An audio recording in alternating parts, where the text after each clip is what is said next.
Hey everybody, welcome to It Tastes Different Gaming News. What's on the news today? Sony dropping money for some Vin Diesel action. Almost. Sony has dropped Sony dropped $3.5 million to put Ark Evolved, Survival Evolved on PlayStation for 1 month. 1 month. While Microsoft paid $2.5 million to put it on Xbox Game Pass for 6 months. And I believe Pat said it's still sitting there. Let's see here. Sony paid $3.5 million to make Ark Survival Evolved in March PlayStation Plus game. Microsoft paid $2.5 million to keep it on Game Pass for the first half of the year and $2.3 million to bring Ark 2 to the service when it launches.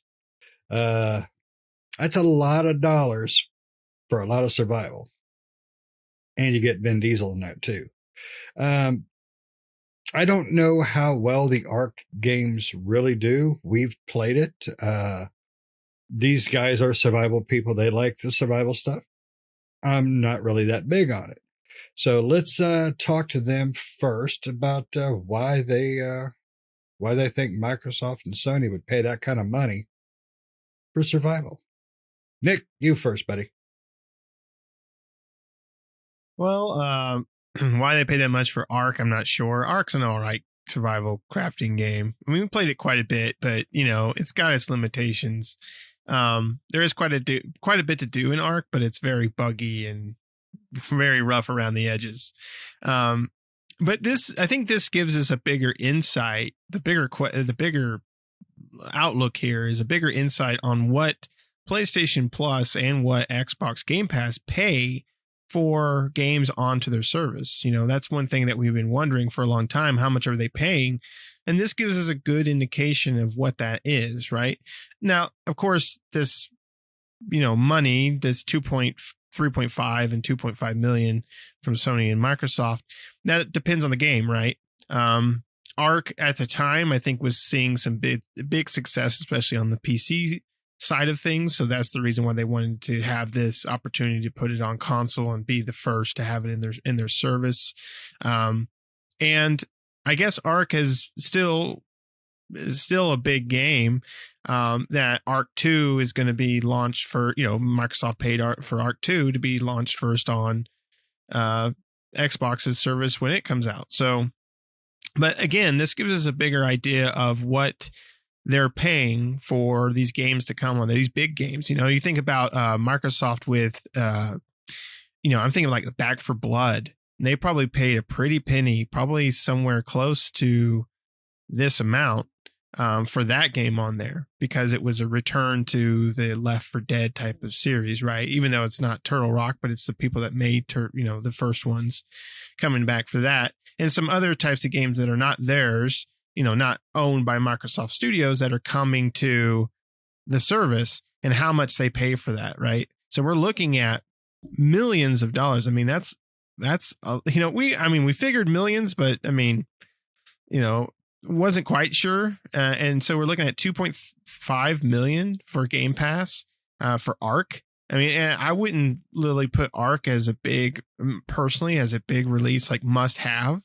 But if you think about those must haves, I mean, I guess that really shows an indication that developers or it's either developers or publishers are looking at it and saying, we're going to make, how much are we going to sell within the first time frame, and kind of making a dollar amount based on that, right? I would assume that's how they're utilizing that, or like overpaying just to make sure they, if they think like, hey, we're not going to sell as much, so let's go onto the service, that'll probably give us more money in that regard, right? And if Microsoft and Sony is willing to pay that much money for it, then might be a good deal for those publishers and developers. But yeah, it's interesting that we only got the data for Ark. I don't know why it's just Ark in general and not, some of the other games, but that's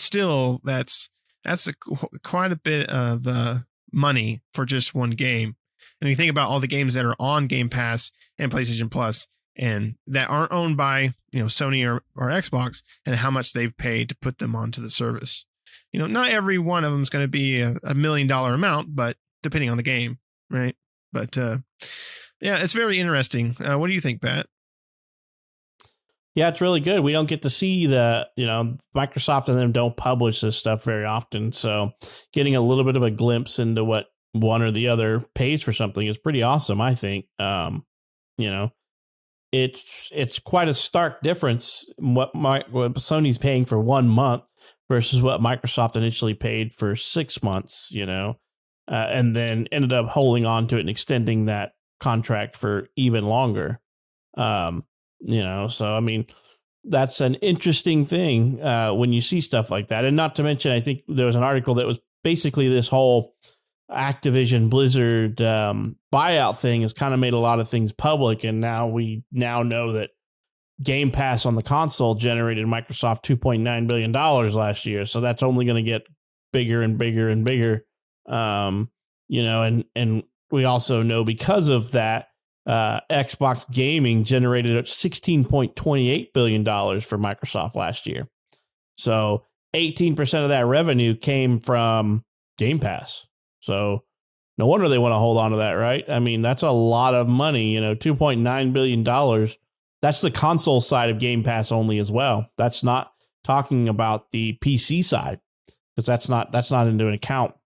So we're getting a lot of information that's being put out because of that whole investigation into the merger and all that stuff. But Game Pass is highly profitable, and it sounds like Microsoft's a little better at negotiating deals than Sony is on some of this stuff. But Sony is just now putting their feet in the water, right? They don't know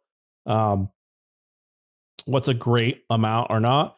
And I actually didn't play Ark on the PC or the consoles. We played it on PC when we played it. Yeah, because I rented the virtual server for us to play on, so it was just us.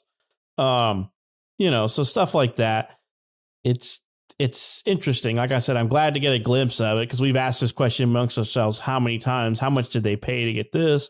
How much did they pay to get that? And Ark is a middle of the road game, I would say. It has its player base, right? So we know that Microsoft or Sony is willing to pay, millions of dollars to get a game on their platform for months, half a year, or who knows what the extended contract was. And Sony's willing to pay just a little bit more. So if you want a little bit more money to put your game on that streaming service, I guess you're going to go to Sony, because they're good for it. Right. Go ahead. Go ahead. I was going to say, but Sony makes more money than Microsoft does a year, so they can afford to make it rain a little bit harder than Microsoft can. Right. And is that going to put like competition in between Microsoft and Sony, right? With these being out there is now not necessarily Arc 2, right? That's probably already contracted and everything like that, signed on the dotted line and stuff. But, for future ones, developers are going to go to both. And if one, how is that going to go? Like one says higher. I mean, I guess it depends on how the dealings go behind the scenes, right? But if one says higher than the other, they're going to now compete between how much they're going to pay for each game. But yeah, I mean, Game Pass, like you said, made $2.9 billion during the year of 2021. So that's more likely going to be higher in 2022, I would assume. So, 2.3 million, 2.5 million, that's a drop in the bucket compared to 2.9 billion. That's with a B, everyone. Yeah. It's crazy. They drop in their bucket. So Shane, what do you think about this, man? Now that some of this news and some of this information's come to light that we typically aren't privy to because of this whole, to some different things that are coming out because of SEC filings and more scrutiny because of their wanting to purchase Activision and Blizzard and stuff. We got a whole lot of different information. So what are your thoughts, man, on getting a little glimpse of this information? It's kind of interesting. The amount of money that they would pay for a game like Ark is kind of surprising. But if you look at how much they're making on Game Pass, that's okay. It's working. I mean, obviously they're making some bank. But it brings the question: if I pay you $2.5 million to keep Arc on my system, exclusive Game Pass, whatever, for 6 months, uh, how do you then still make a percentage of downloads or time played? Do they give you anything for that? That's the things I want to know. But that's been the kind of the cool thing, like you said, is how this information that we've been wondering about slowly coming into the light with all this, acquisition stuff. Uh, I don't think because Microsoft, ever since Microsoft had their butt handed to them on the previous console generation, they're not near as freely saying we've got X many consoles sold and all this stuff. They kind of keep that to the chest, which is fine. You don't want to tell anybody, hey, I'm getting my balls handed to me over here by Sony. But this generation, they've really turned it around, and they're still behind, but it's a hell of a lot closer game.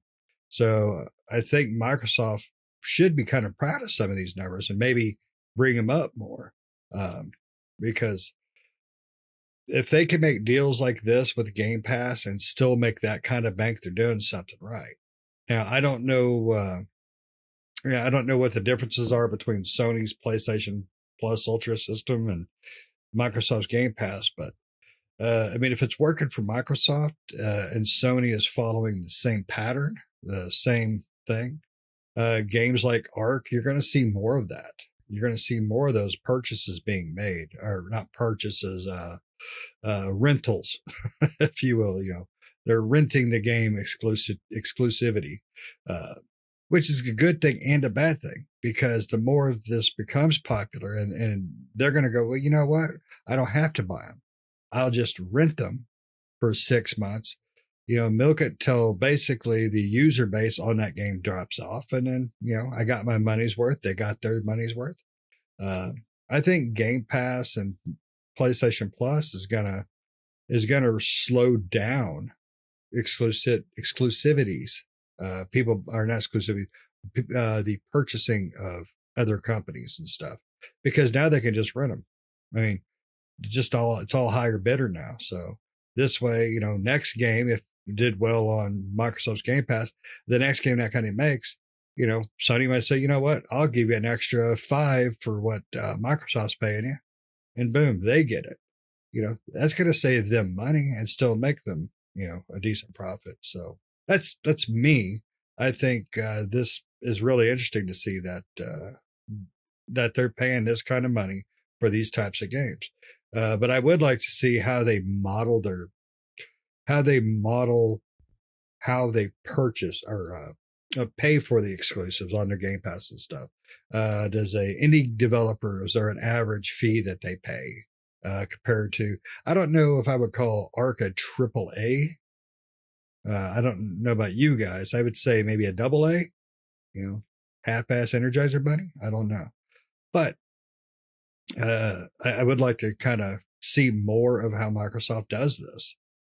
But the more Microsoft's info comes out, the more Sony's going to be like, that's a good idea. Let's try that too. We can follow these patterns, and that's just building more competition. So, that's me. Yeah. I mean, the talk about acquisitions too. I mean, it kind of, I don't know. I think maybe it might lead to more acquisitions. And the reason why is because if you've got a good developer that's making good games, that's doing really well in your service, why not buy them? Then then you don't have to pay the developer anymore, right? Because you own them now. And so now the games just come straight to your service. You don't have to compete with Sony. So it could have the opposite effect where they just decide, that's a good point. Let's buy them up, and now we don't have to share them with anybody. No soup for you, right? For everybody else. What I find kind of interesting is that they spilled the tea on what Microsoft paid to put an upcoming game on their service. Like, what's the tactics behind that, right? Like, were they trying to negotiate with Sony to put this on Plus, and they were like, oh, no, we're not paying you anything, or we're going to pay you like this or whatever. They wanted to pay them less, and they're like, well, we'll just tell everybody what everybody paid before to show you what we're worth, I mean, I don't know. It seems kind of odd that they would list the price that Microsoft paid for an upcoming title. And they paid less, right? They paid less than the first time around. $2 million less. Sony had paid more. And it's either Sony didn't want Arc 2 on their system, or Arc, the original, did so well on the Game Pass that Snell, which is the publisher, said, no, we're going to stick with Game Pass because it did so well the first time around, right? That could be. It also could be something contractual. Microsoft said, hey, if this game does so well, has so many downloads, so much time played, whatever, we get first dibs to make an offer on your sequel, or, we'll pay you to make the sequel. I don't know, but I mean, you would think, definitely not a Diesel fan, but you would think with Vin Diesel being the face of the second one, that they would pay less. I mean, sorry, that the game would be more popular. They would pay more. Because I mean, he's a big time actor. I mean, he makes the Fast and Furious movies and the other one. So, I mean, that's a big name to have in a game. So, I wonder if they knew that going into the deal, that, hey, we're also going to have Vin Diesel, or did they get the 2.3, 2.5 and go, okay, now we'll give it to Vin Diesel so we can just Photoshop his face in there? I mean, I don't know. Yeah, it's interesting for sure. I mean, because it's a weird tactic for these guys to basically put that out there, but it's out there now. You know what Microsoft paid, and it's Sony, because it kind of almost hurts them a little bit, right? Sony paid so much money, so much more than Microsoft did for this. Now, if they want Arc 2, they're going to be like, no, we know what Microsoft paid. We're going to pay you. We're going to pay you $2 million this next go around to put it on our service. You take it. And they don't want $2 million. They don't take it. But at least Sony now knows what's on the other end and what somebody else paid. So it's a weird thing that information is out now, and now they're losing a little bit of bargaining power that they had in the first one. I think they actually have more bargaining power, because Microsoft will say, "Oh shit, well, pardon my language. Oh crap, Sony, really wants this game, so I'll throw them an extra buck or two." Nah, both of them companies, Microsoft and Sony, are looking at this like Sony got raked over the coals. And that's what Sony's thinking, and Microsoft's laughing. So Sony's going to come back and be like, we paid you $3.5 million when Microsoft only paid you $2.5 million. We're going to take $1 million off just because we feel like it. And then we're going to another $500,000 just because this is what you deserve. So we're going to we're going to pay $1 million to put this on our service next time we go around. Well, maybe this is why Sony does so many greedy, money-hungry BS things, because they're making stupid decisions like this. I mean, $70 games, they're raising. Well, it's not stupid, right? They don't know this. They don't know. They're fairly infant. They're in their infancy of their subscription service, right? I mean, Microsoft's been doing this for years now, but Sony's in its infancy, so they're going to stumble a little bit. That's not a stumble, man. That's Nancy Kerrigan across a frickin' kneecap. I mean, that's not a stumble. When you make billions in profit a year, true. That's like a spit in the spittoon bucket, Yeah, but that's like you dropping a penny in the wishing well. Yeah, money. But they're just going to use it as an excuse to raise the games to 75 and raise the console prices another 50. Well, we spent this much on Vin Diesel's face. We got to raise the console prices again. Now that I could possibly see them doing, but I agree with Pat. I mean, I do think they will come in lowball for Arc 2 if they're going to, which would make sense, right? And I could see like them paying like $1.5 million or something like that instead. I would if I was them. Yeah, I guess that's all going to depend on how well it does for the Game Pass. I mean, Arc has essentially turned itself into a AAA title. It was an indie title when it released, but it's a AAA title now. So, yeah, I mean, it's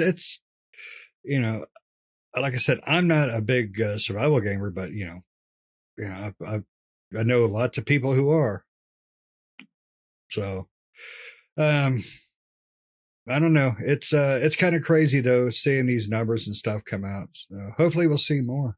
Because there's still a lot of crap Microsoft's got to go through to finish this acquisition, and the more they go through, the more stuff comes out. You know, good and bad, about lots of different game developers too. Sony. So, you guys got anything else? All right. Thanks for staying. Thanks for listening. Make sure you like, share, subscribe, hit those notifications. Most importantly, tell us what you think. Tell us if you are a survival fan, if you're a Vin Diesel fan, if you're Vin Diesel surviving fan.